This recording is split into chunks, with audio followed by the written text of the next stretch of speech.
আমি প্রায় সময় বলতে আগে বছরে তো 2-3 বার টাক খাওয়া পড়তো, মাথা মুন্ডন করতাম।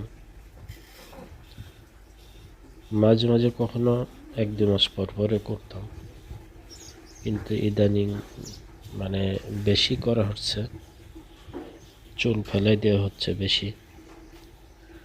তো ভালো লাগছে আর কি, চুল ফেলাইলে, মাথায় চুল না থাকলে মোটামুটি ভালো লাগছে।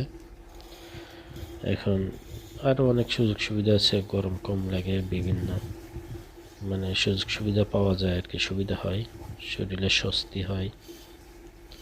তো যাই হোক, মাথা মুন্ডন করছি, কিন্তু এমন একটি ব্লেড লাগিয়েছি শুধু খড়খড় খড়খড় শব্দ হয়, ভালো কাটে না।